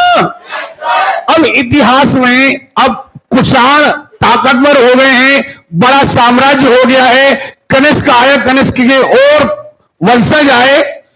अब इनका एक सेनापति गुप्त, सुन रहे हो? अब ये पहले गुलाम रहा, सेनापति रहा, और इसने खुद अपना एक साम्राज्य स्थापित कर लिया। और बिहार और उत्तर प्रदेश वाले एरिया में, अब बिहार और उत्तर प्रदेश वाले एरिया हम पहले ही बता चुके कि वहां उपजाऊ ज्यादा है, गंगा नदी है, कई नदियां हैं। अगर यहां पर किसी का साम्राज्य हो जाए तो उसके बाद पैसा ज्यादा हो जाता है। हाँ या ना?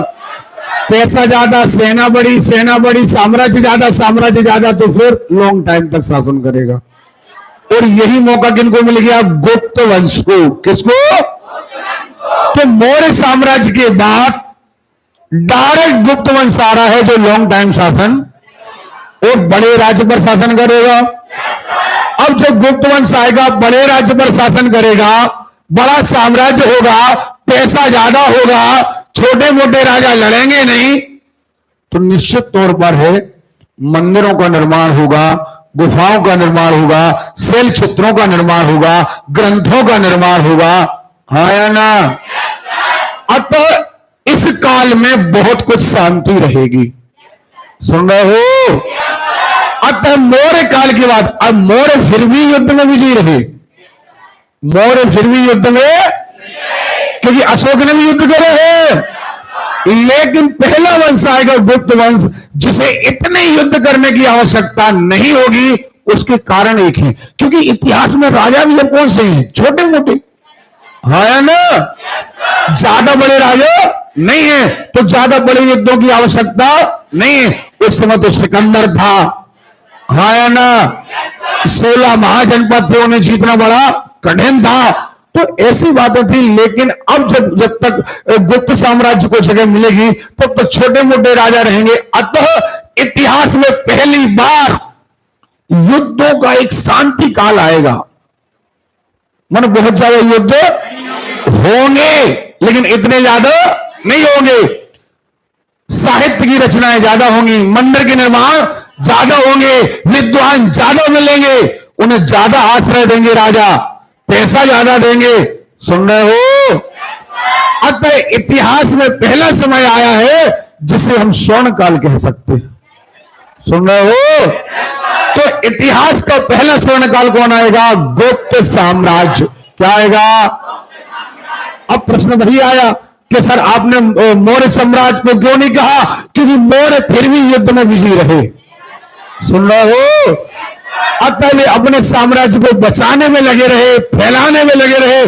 अशोक का साम्राज्य बड़ा था लेकिन लगातार साम्राज्य बड़ा करने के चक्कर में युद्ध करता रहा। चलिए गुप्त साम्राज्य, अब देखिए इसकी जानकारी देखें। अब गुप्त काल, गुप्त वंश के शासक श्रीगुप्त, घटोत्कच। क्या होता है जब इस वंश को हम पढ़ते हैं तो इनके दो राजाओं के नाम तो आते हैं लेकिन इन दो राजाओं के समय तक ये एक स्वतंत्र वंश नहीं था। जब इनकी वंशावली पढ़ते हैं तो इनके नाम तो आते हैं लेकिन इनके समय तक गुप्त वंश स्वतंत्र शासक नहीं था, स्वतंत्रता के प्रमाण नहीं मिलते हैं। अतः वंशावली में तो इनके नाम आते हैं लेकिन स्वतंत्र शासन में इनके नाम है ना। तो फिर स्वतंत्र शासन में कहां से नाम आते हैं? यहां से देखो आप, चंद्रगुप्त प्रथम। अब चंद्रगुप्त दो जगह नाम आएगा, एक मौर्य वंश का, एक गुप्त वंश का। सुन रहे हो? ये मौर्य वंश वाला अलग है, ये गुप्त वंश वाला अलग है। इसे वास्तविक संस्थापक माना गया है। सुन रहे हो? गुप्त वंश का वास्तविक संस्थापक कौन है? अरे क्लियर है? जबकि संस्थापक कौन है? सुन रहे हो? इसने वंश की स्थापना तो करी लेकिन स्वतंत्र साम्राज्य की स्थापना, अरे क्लियर है? इसका समय आते आते स्थापना। ठीक, चंद्रगुप्त। समुद्रगुप्त, इसे मौका मिला, ये और बड़ा निकला, साम्राज्यवादी। क्या? इसने तलवार की दम पर सीधा, इसका काम ही था युद्ध करना। एक युद्ध खत्म, फिर युद्ध, फिर अगला युद्ध खत्म और युद्ध, कभी ना समाप्त होने वाले युद्ध चाहता था ये। कोर्स कंप्लीट नहीं होना चाहिए। समझ में आ रही बात? अतः इसे भारत का नेपोलियन कहा जाता है। इतिहास में एक नेपोलियन ऐसा हुआ था लेकिन ये कभी नहीं था और बहुत प्रतापी राजा था। अतः यहां पर राज्य मिला और इसने चार चांद लगा दिए, अपने राज्य को फैला दिया। पक्का? अब इसका एक लड़का आया, बेटा रामगुप्त, बुंदेलखंडी में कहे नेहरू, डरपोक। अब इसे पिता के कारण गद्दी तो मिल गई लेकिन इतना डरपोक था। अब उस समय छोटे मोटे राजा शक थे, शकवंश के राजा इसकी पत्नी को उठाकर ले गए तो ये विरोध नहीं कर पाया। तो उसका छोटा भाई था चंद्रगुप्त, तो उसने कहा भैया तुम भगो, भोजी को हम छुड़ाए ले आ रहे, तुम जाओ, तुम कोई काम के नहीं हो। तो इसका भाई छोटा चंद्रगुप्त द्वितीय, उसने शकों से युद्ध किया, उन्हें मारा और अब इन्होंने कहा कि जाओ तुम आराम करो, गद्दी हमें दो। तो अब गद्दी पर कौन आ गए? सैमसन। सैमसन नहीं रे, वही सन। ठीक है? क्लियर है? तो यहां पर कौन आ गया? अरे क्लियर है? तो ये कहानियां बिल्कुल क्लियर है कि पहले श्रीगुप्त आया, नंबर 2 बार घटोत्कच। क्लियर है? लेकिन इन दो के कोई साम्राज्य के प्रमाण। फिर कौन आया? चंद्रगुप्त। फिर ओके, फिर पक्का, फिर पक्का। यही सबसे प्रतापी राजा था जिसने अपने आप को विक्रमादित्य घोषित किया। इसके पास नवरत्न थे, हाँ या ना? क्लियर है? और इसने सबसे ज्यादा, ये उज्जैन का विक्रमादित्य कहलाता है, और इसने बहुत सारे कवियों को अपने यहां आश्रय दिया। चलो आगे बढ़ते हैं। कुमारगुप्त, फिर आते हैं स्कंदगुप्त, पुरुगुप्त, कुमारगुप्त द्वितीय, बुधगुप्त, वेणुगुप्त, क्लियर है? भानुगुप्त, और यहां पर अंतिम तौर पर यहां पर धीरे धीरे करके शासन समाप्त। इनके भी दुश्मन हो जाएंगे, और इनके दुश्मन हो जाएंगे सो फिर अलग अलग एरिया में 4-6 राजा आएंगे। नहीं आ रही बात समझ में? जैसे मौर्य वंश के बाद आए ना, क्लियर है? अरे क्लियर है? पक्का? अब देखो, मौर्य साम्राज्य में दीर्घ काल तक भारत का एक शासन एक सूत्र में नहीं आ सका। कुषाण एवं सातवाहन, ब्राह्मणों में सातवाहन स्ट्रॉन्ग थे और विदेशियों में कुषाण, हाँ या ना? लाने का प्रयास किया किंतु उतना ज्यादा ये नहीं कर पाए। समझ में आ रही है? आप सच बताइए, हमने आपको ये पढ़ाया कि नहीं पढ़ाया? पढ़ाया है।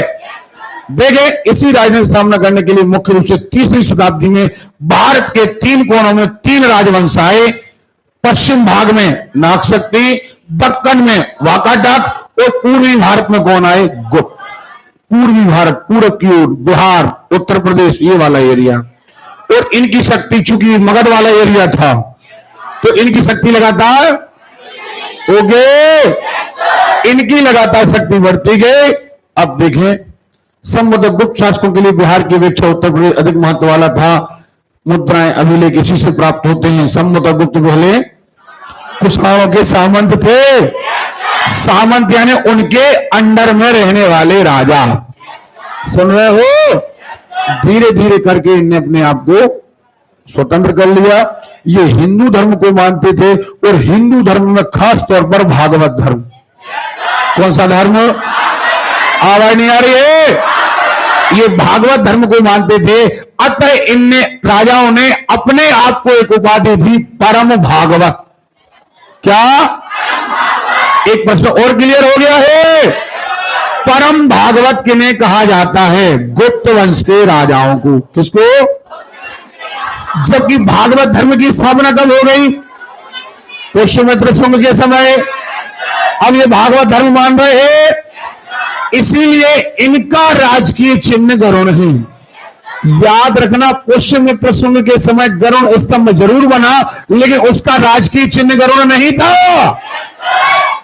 नहीं आ रही बात समझ में? लेकिन गुप्त वंश परम भागवत कहते थे, भागवत धर्म मानते थे, और इनका राजकीय चिन्ह गरुड़ था। इनका राजकीय चिन्ह देखो, गुप्त अपने को परम भागवत कहते थे। मोहरों पर गरुड़ का चित्र मिला है। गुप्त काल को कला एवं साहित्य का, हाँ या ना? कला जो मंदिर बने, गुफाएं बनी, शैल चित्र बने, जो हो गई कला। समझ में आ रही बात?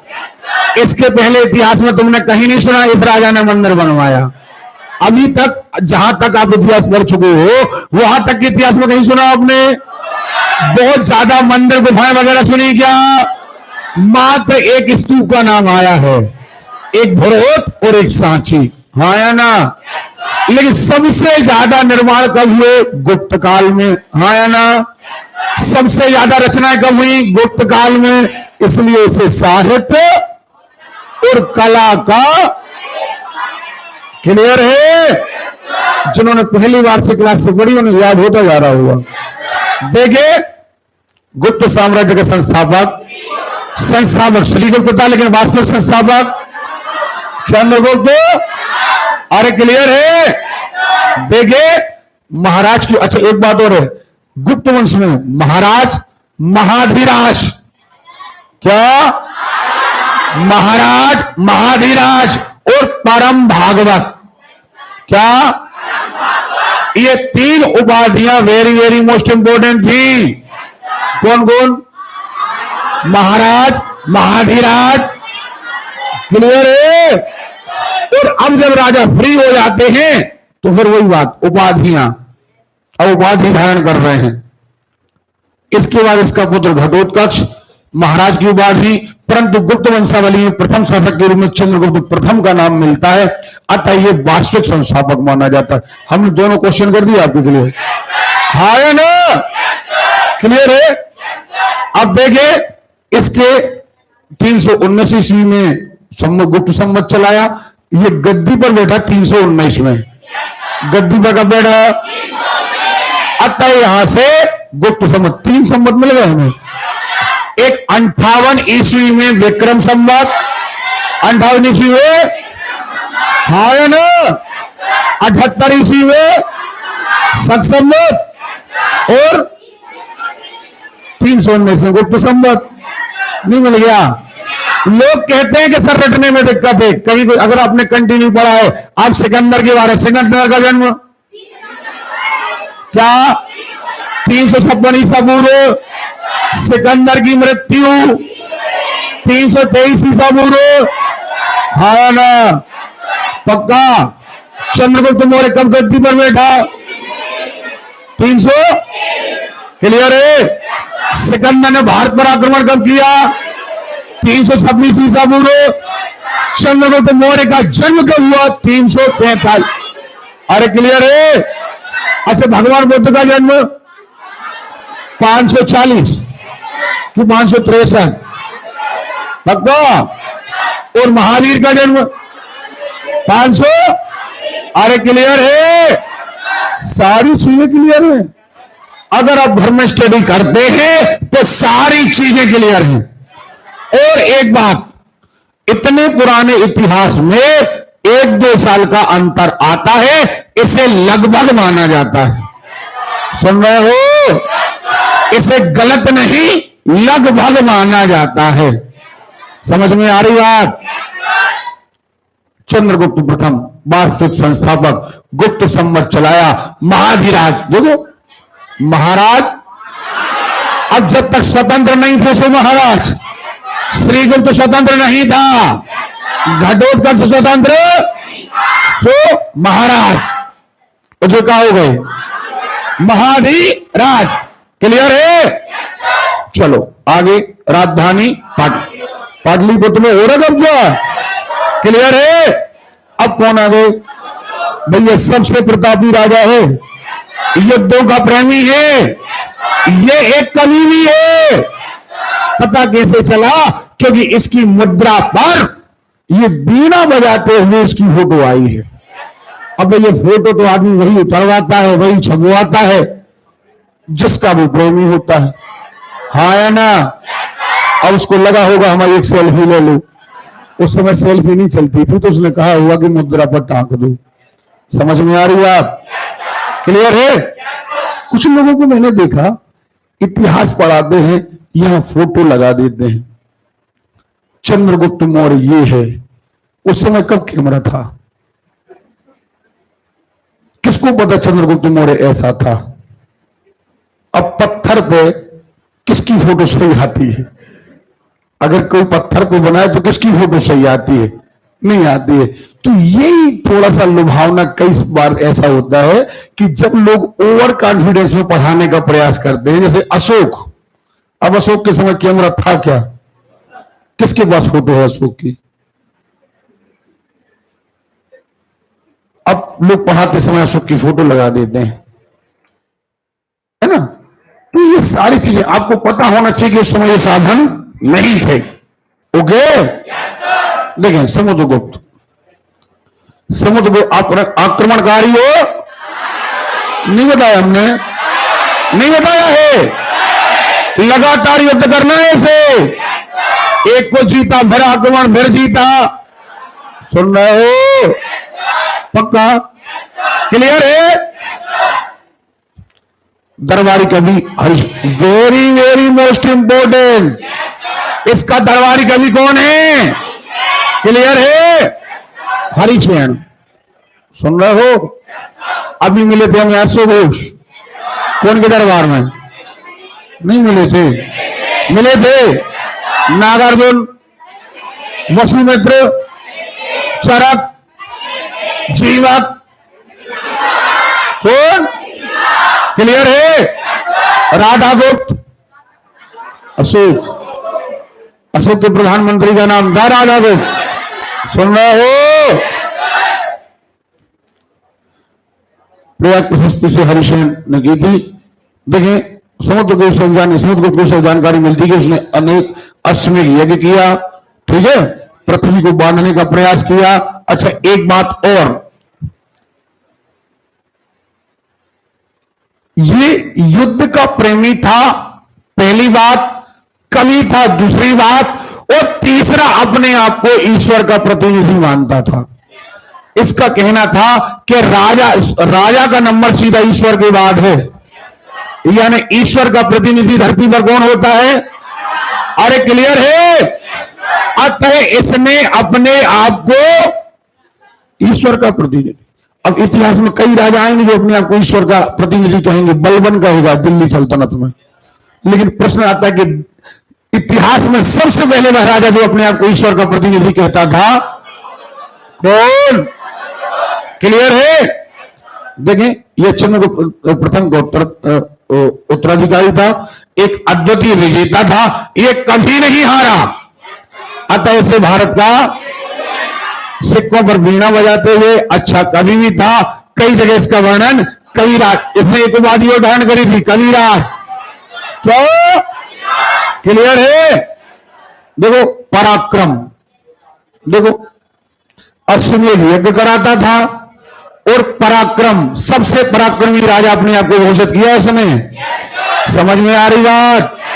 तो पहले दो बने महाराज, चंद्रगुप्त प्रथम बने महाधीराज, ऐसे क्या बन गए? अरे पराक्रम। क्यों? अरे क्लियर है? देखें आगे, बौद्ध भिक्षु सुबंधु को संरक्षण दिया। पहले विष्णु का उपासक था, ठीक है ना। अब देखो जरा, विष्णु, ये पूरा गुप्त वंश भगवान विष्णु का उपासक है, भागवत धर्म मानता है। और राजकीय चिन्ह गरुड़, राजकीय चिन्ह क्या है? राजकवि हरिसेन। समुद्रगुप्त ने राजा को यानी स्वयं को ईश्वर का प्रतिनिधि कहा, अर्थात अपने आप को देवता माना।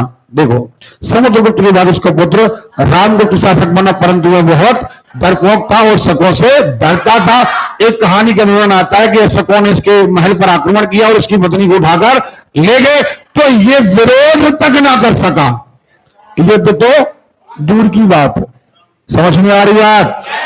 अतः इसका शासन उसके छोटे भाई द्वितीय ने शक राजा की हत्या कर दी और अपने हाथ में साम्राज्य ले लिया। सुन रहे हो? देखो, पिता समुद्रगुप्त कभी ना हारा और लड़का लड़ू, ठीक है, मतलब युद्ध करना ही नहीं उसे, इन्हें तो गिफ्ट में मिल गई थी गद्दी। देखे, चंद्रगुप्त द्वितीय विक्रमादित्य, विक्रमांक एक कदम और निकल गए आगे। सुन रहे हो? जो अपने आप को क्या कह रहे? विक्रमादित्य। सुन रहे हो? क्यों? क्योंकि इसने फिर सरकार को हरा दिया, सो क्या बन गए? विक्रमादित्य। और ये इतिहास के जितने विक्रमादित्य हुए हैं उनमें सबसे इंपॉर्टेंट विक्रमादित्य है। देखो, समुद्रगुप्त का उत्तराधिकारी, विक्रमादित्य की उपाधि, उज्जैन का विक्रम। क्या? आज जो कहानियां सुनते हैं ना विक्रमादित्य के बारे में, वो इसी विक्रम की कहानियां हैं। क्लियर है? विदेशी शासन को पूरी तरीके से हटा दिया, सारे शकों को खदेड़ दिया, सबसे अच्छा गुप्त राजा माना जाता है, इसलिए इसे इतिहास का नायक कहते हैं। किसे? आवाज नहीं आ रही है? अब फिर एक प्रश्न आता है। पहली बात, इतिहास का स्वर्ण युग गुप्त वंश, गुप्त राजाओं में भी स्वर्ण युग चंद्रगुप्त द्वितीय। क्या? आवाज नहीं आ रही है? अब गुप्त वंश में कई राजा हुए, अगर उन राजाओं में भी सबसे बेस्ट राजा, तो आवाज नहीं आ रही है? क्लियर है? अब इसमें रचनाएं आएंगी। उसने उज्जैन को भारत का सबसे बड़ा व्यापारिक केंद्र बनाया, शक राजाओं की हत्या कर दी, अतः इसे शकाहारी शिकारी नहीं, सक धन अरि, अरि माने दुश्मन, अरि माने इसने एक उपाधि और धारण करी, सकारी। क्या क्लियर है? सकों को जड़ मूल से नष्ट कर। सुन रहे हो? समूल नष्ट कर दिया। कौन ने? कौन ने? चंद्रगुप्त द्वितीय ने। इसीलिए इसने कौन सी उपाधि धारण करी? ओके, विक्रमादित्य की उपाधि धारण करी, पराक्रमांक, विक्रमांक। ओके, देखें सकारी। आगे चीनी यात्री Fahien, very very most important. अब बाहर से एक यात्री आया, चंद्रगुप्त मौर्य के समय आया था, मेगास्थनीज। कौन आया था? तो सिंध वंश के समय आया था हेलियोडोरस। कौन आया था? नहीं आया था। और अब चंद्रगुप्त द्वितीय के दरबार में आया है क्या? कौन? फाहियान आया है। कहां का है? बोले यार। देखो दरबार में आया, इसके दरबार में 9 रत्न थे।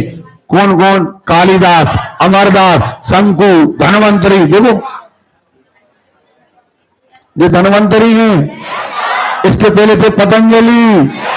कौन के दरबार में? पुष्यमित्र सिंह के दरबार में। जीवक कौन के दरबार में? कौन? बिंबिसार।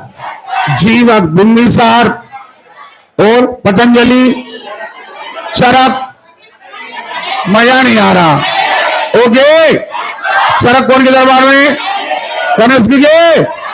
और एक नया नाम आया, धनवंतरी। क्या? हाँ या ना? अरे क्लियर है? जो धनतेरस में आप राजवेद की पूजा करते हैं, वो गुप्त वंश के समय से चली आ रही है, धनवंत। सुन रहे हो? देखे बेताल। देखो इसीलिए बेताल, इनकी कहानी प्रसिद्ध है। ये 9 रत्नों में से एक थे इनके। क्लियर है? 12 मेहर, जो गणतज्ञ थे। सुन रहे हो? कौन थे? अरे क्लियर है? देखो बनेगा। अब देखो चंद उत्तराधिकारी, गोविंद गुप्त, कुमार गुप्त। अब देखो जरा, नाम कई आए हैं, लेकिन प्रश्न परीक्षा में जो आना है, अब कुमार गुप्त का नाम क्यों आया? कुमार गुप्त, स्कंद गुप्त और जीवित गुप्त होती है। सुन रहे हो? अब बात आएगी कुमार गुप्त की। कुमार गुप्त क्यों? इसने उपाधि धारण करी महेंद्रादित्य। क्या? आवाज नहीं आ रही है? अरे क्लियर है? अब इसका नाम इतिहास में क्यों लिया जाता है यादव? क्योंकि भारत में बिहार का नालंदा विश्वविद्यालय। क्या? आवाज नहीं आ रही है? और इस नालंदा विश्वविद्यालय की स्थापना कौन ने करी? अब देखो ध्यान रखो जरा, तक्षशिला तो बहुत पुराने समय की बात है, चंद्रगुप्त मौर्य के पहले भी था, लेकिन नालंदा गुप्त वंश का है। नालंदा, मजा नहीं आ रहा यार आपसे बात करो। नालंदा कब का है? कभी कभी वंश आता है तो गुप्त वंश का है। कौन से राजा के समय का है? क्लियर है? बात समझ में आ रही है? नालंदा को ऑक्सफोर्ड या महायान, ये बौद्ध धर्म का वो है। समझ में आ रही बात? अपने जीवन के अंतिम समय हूरों की धन। अच्छा एक बात, हूर राजा थे, विदेशी राजा। ये बड़े एक प्रकार से बहुत ज्यादा कातिल, जहां भी जाते थे नरसंहार करने वाला ग्रुप था। एक प्रकार के लुटेरे, आक्रमणकारी लुटेरे, डाकू टाइप आए, हत्या करी, लूटा और ये थे हूर। लेकिन कुमार गुप्त के समय मात्र ये धमकी देते रहे। अब जब इसका बेटा आएगा स्कंदगुप्त, उस समय में रियल आक्रमण होगा। सुन रहे हो? देखे स्कंदगुप्त का नाम क्यों पढ़ा जाता है? वंशावली तो पूरी है, इन्हीं हीरों के आक्रमण के कारण। कौन के आक्रमण का? परीक्षा में प्रश्न आता है, भारत पर हीरों का आक्रमण किसके शासन काल में हुआ? कौन के? हम प्रश्न तक बता दे रहे तुम्हें कि ऐसे प्रश्न परीक्षा में आएंगे। हीरों का आक्रमण किसके शासन काल में? क्लियर है? हीरों का आक्रमण क्लियर है? अरे क्लियर है? बात समझ में आ रही है या नहीं आ रही है? आ रही है पक्का? अरे क्लियर है? तो ये पढ़ा जाता है हीरों का आक्रमण हुआ, परंतु स्कंदगुप्त ने उन्हें पराजित कर दिया। तो हमने इस बात में समझ लिया कि हमने आखिर गुप्त साम्राज्य पढ़ा है, तो गुप्त साम्राज्य में पहला संस्थापक हमने क्या पढ़ा? हाँ या ना? फिर घटोत्कच पढ़ा, लेकिन वास्तविक संस्थापक बोलो।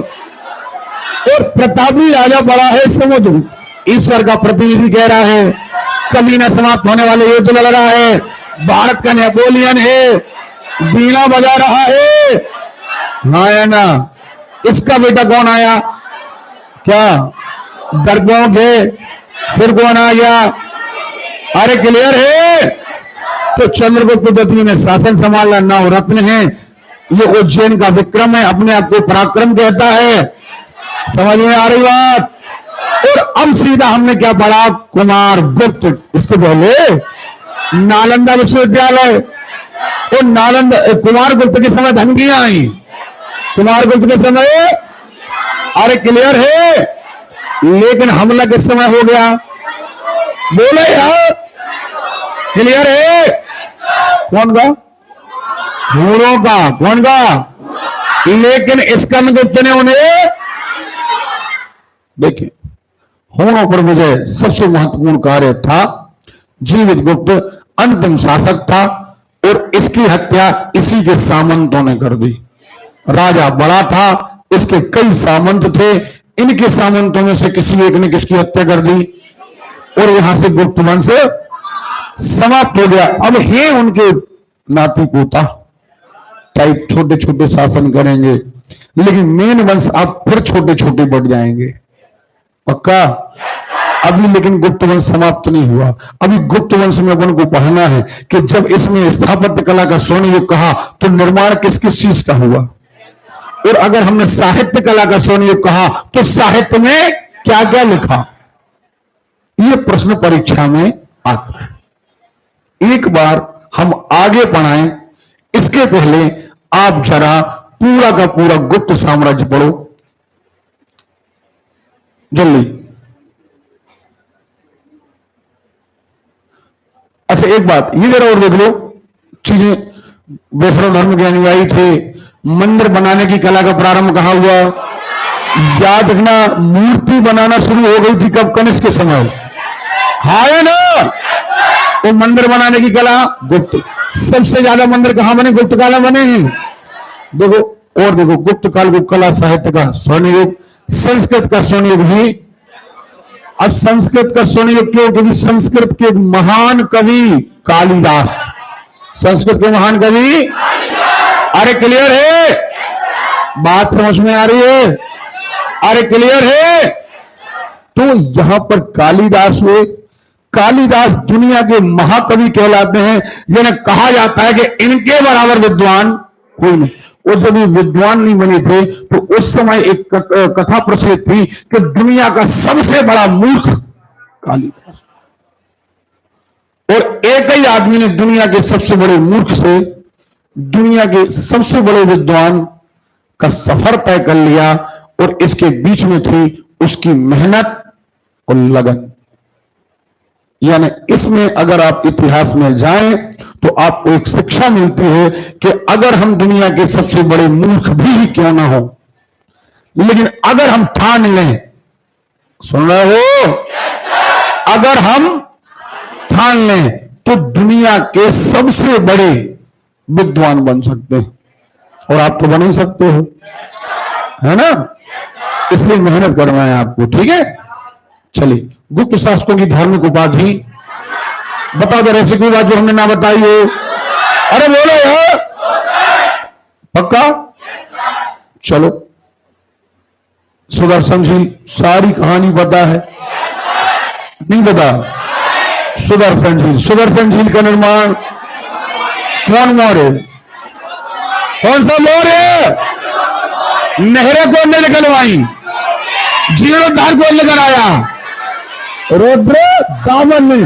अब और आगे आ जाओ, अशोक ने जीर्णोद्धार, रुद्र दामन ने, स्कंदगुप्त। इसलिए यहां पर फिर चर्चा आई, नहीं आ रही बात समझिए। अब प्रश्न आएगा, निम्न में से किसका संबंध सुदर्शन झील से है? तुम सोचोगे चंद्रगुप्त तुम्हारे ऑप्शन में नहीं है, फिर तुम कहोगे अशोक ऑप्शन में नहीं है, फिर तुम सोचोगे रुद्रदामन वो भी ऑप्शन में नहीं है। आप कहोगे क्वेश्चन गलत है। भविष्य में स्कंदगुप्त ने जीर्णोद्धार कराया, गुप्त वंश। कौन ने? अरे क्लियर है? तो प्रश्न कभी कभी आते हैं निम्न में से, क्या आते हैं? हिस्ट्री पढ़ने मजा आ रहा है नहीं आ रहा? आ रहा है। 3000 क्वेश्चन लगाना है। देखे, अब गुप्त साम्राज्य, अब देखो गुप्त साम्राज्य के बारे में हम पूरा पढ़ चुके। ये दोनों स्वतंत्र शासक नहीं थे। गुप्त वंश का वास्तविक संस्थापक 319 में गद्दी पर बैठा। कब? अतः यहां से क्या चला? गुप्त संवत। क्या चला? अरे क्लियर है? गुप्त संवत चला। समुद्रगुप्त उपाधि पराक्रमांक, श्री विक्रम, भारत का सार सुना दिया हमने। देखे, चंद्रगुप्त द्वितीय, विक्रमादित्य गुप्त काल का इतिहास का स्वर्ण युग गुप्त काल, और गुप्त काल में ही स्वर्ण युग। क्लियर है? समझ में आ रही है? आप आ रही है? देखो, कुमारगुप्त, मेन नालंदा विश्वविद्यालय, पक्का? अरे क्लियर है? और हुनों का आक्रमण, क्या समझ में आ गई बात? कि स्कंदगुप्त के बारे में क्यों पढ़ रहे हैं हम? हुनों के आक्रमण। हुन क्या थे? एक प्रकार के लुटेरे थे। ओके, हत्या करना, लूटपाट करना इनका मुख्य काम था। स्कंदगुप्त, हुनों का आक्रमण। एक एक प्रश्न बेटा क्लियर करा देंगे आपको, बस साथ दो हमारा। उपाधियां देखो, श्रीगुप्त महाराज, सुन रहे हो? घटोत्कच महाराज, महाधीराज, ओके, महाराजाधिराज कह लो चाहे महाधीराज कह लो। सुन रहे हो? अब कहां आ गए? समुद्रगुप्त नहीं आएगा? याद नहीं होता रे? क्या होता है? क्या आएगा? समुद्रगुप्त के बाद रामगुप्त, चंद्रगुप्त द्वितीय, फिर क्या आएगा? कुमारगुप्त, फिर क्या आएगा? स्कंदगुप्त आएगा, वो लास्ट में आएगा जीवित गुप्त, और जो जीवित गुप्त मर जाएंगे। समुद्रगुप्त पराक्रमांक है ना, सबसे पराक्रमी है, पराक्रम। फिर अब कौन आएगा? उसको खारजी में डाल लो। सुन रहे हो? क्योंकि शासन कर ही नहीं पाया, इसलिए वंशावली में तो है लेकिन जल्दी फोटो टंग गई। समझ में आ रही बात? देखे, कुमारगुप्त, महेंद्रदित्य, शक्रादित्य, क्लियर है इसका? ठीक है। अब गुप्त साम्राज्य का सार देखना जरा। गुप्त काल को सांस्कृतिक उपलब्धियों के कारण इतिहास का स्वर्ण युग। गुप्त काल में सती प्रथा, अभी काम करते हैं, इसका विस्तार बहुत ज्यादा रह गया है, अभी गुप्त काल समाप्त है ना, इसलिए इसे हम कल आगे भैया एक हाथ जोड़कर निवेदन, तुम्हें डांट के कहते तो कई सारे लोग बड़ा दुश्मनी बना लेते हैं हमसे, देखते हैं हाथ जोड़ के बोल ले रहे हैं। आप घर जाकर के हिस्ट्री का एक एक पन्ना रिवाइज करके आई है। हमने आपको संविधान का टेस्ट दिया है, हल हो गया। आपने हल किया कि नहीं? तुम क्या सोच रहे हम करें? बोले सर अभी हल नहीं हुआ, आपने किया कहां है? हम करें? आप घर से पहले हल करके लाइए, उसका 80% से 85% आपसे बनना चाहिए। हम हो सकता है संडे को इस बार आपका संविधान का टेस्ट करा देंगे। समझ में आ रही बात? कल हम गुप्त साम्राज्य का और जो साहित्य बचा है और जो इंपॉर्टेंट चीजें बची, आगे एक भी लड़का लड़की पढ़ के नहीं आएगा। देखिए हमारे टेबल पर हमारे इतिहास का बंच रखा है, उठा लिया उधर। हाँ बंच रखा हुआ पूरा। देखिए सब लोग खिसके उड़े मेरा। आप लोग कल हमने एक दो बच्चों को डांटा था कि आपने नोट्स कलेक्ट नहीं करे। आपके मन में, बहुत सारे बच्चों के मन में एक बात जाती है, अरे यार बताओ सर तो जबरदस्ती मटेरियल खरीदने, हमारा काम बेचना नहीं। देखो जरा हम बता दें आपको, जो किताबें आप पढ़ते हो 50 किताबें टाइप करने के बाद आपका ये सीरियल बनता है, और आप इतनी सारी किताबें एक लाइन में नहीं पढ़ सकते। वहां पर आपको देखो जरा, ये आपका भाग 1 है जो हम पढ़ते हैं, भाग 1 जो आपके हाथ में इतना सा है ना, ये हमारा है ग्रंथ, इसके रचयिता हैं ठीक है ना। ये पहला भाग जो लगा ये आपका नोट्स है, ठीक। इसके बाद आप देखो ये टाइपिंग है जो पुराने समय करी गई। इस टाइपिंग पर देखो आप जो कमियां पाई गई, देखिए जरा कैमरा बंद कर दो भाई, ब्लूप्रिंट लीक हो जाते हैं। देखें जो जहां से किताबें मिली, जहां से जो किताबें पढ़ने